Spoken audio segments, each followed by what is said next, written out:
बेताल ने कहानी शुरू की। बहुत समय पहले की बात है। एक समृद्ध राज्य में प्रताप सिंह नाम के एक महान राजा का शासन था। राजा प्रताप सिंह का एक इकलौता पुत्र था, अरुण, जो अपनी दया और साहस के लिए प्रसिद्ध था। एक दिन राजकुमार अरुण ने देखा कि कुछ बंदियों ने राघव नाम के एक गरीब व्यक्ति को पकड़ रखा है। बंदियों के निर्दयी बर्ताव से व्यथित होकर राजकुमार ने तुरंत उन पर हमला कर दिया और बहादुरी से लड़ते हुए राघव को बचा लिया।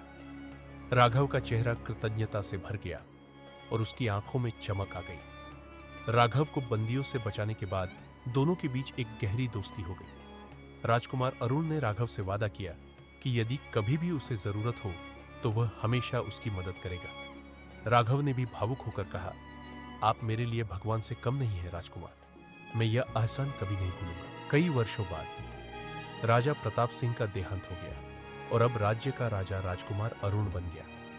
एक दिन दरबार में राघव आया। अब उसकी जिंदगी कई कठिनाइयों से घिरी हुई थी और वह भारी कर्ज में डूबा हुआ था। उसकी आंखों में दुख की गहरी छाया थी। उसने राजा अरुण के सामने सिर झुकाकर कहा, महाराज, आज मैं आपके पास एक उम्मीद लेकर आया हूं। मेरी बेटी लक्ष्मी है, जो सुंदर और गुणी है। मेरी सबसे बड़ी इच्छा है कि आप उससे विवाह करें और उसे इस राज्य की रानी बनाएं। अरुण ने राघव की बात सुनी और अपने पुराने वादे को याद करते हुए मन ही मन यह ठान लिया कि वह राघव की यह अंतिम इच्छा पूरी करेगा। उसने ठंडी सांस लेकर कहा, राघव, तुम्हारी सहायता करना मेरा कर्तव्य है। मैं तुम्हारी बेटी से विवाह करूंगा। उनका यह फैसला सुनते ही उसकी रानी का चेहरा पीला पड़ गया। उसकी आंखों में आंसू आ गए और वह गहरे दुख और आहत भावनाओं से भर उठी। वह अपने पति के पास गई और कांपती आवाज में बोली, महाराज, मैं आपकी पत्नी हूं, आपकी जीवन संगिनी।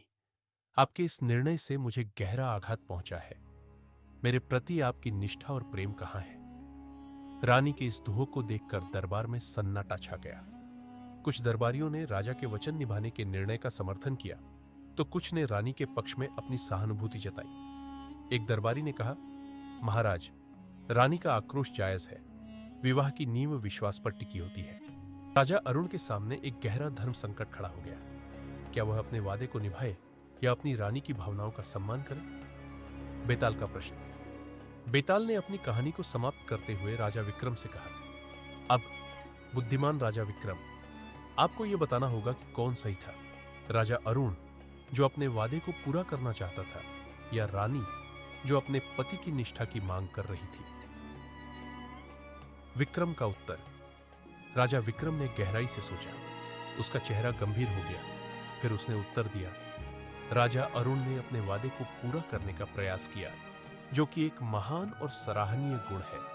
इससे उसकी सच्चाई और उसके राघव के प्रति दोस्ती की पहचान होती है। लेकिन राजा ने अपनी रानी की भावनाओं को अनदेखा कर दिया, जो कि एक अनुचित निर्णय था। एक राजा को अपने वचन और अपने प्रियजनों की भलाई के बीच संतुलन बनाना चाहिए। रानी का अपने पति से निष्ठा की मांग करना भी उचित था, क्योंकि यह विवाह की असली नींव होती है। बेताल की चालें। जैसे ही राजा विक्रम ने अपना उत्तर दिया, बेताल जोर से हंसा। उसकी हंसी में एक अजीब सी तीव्रता थी।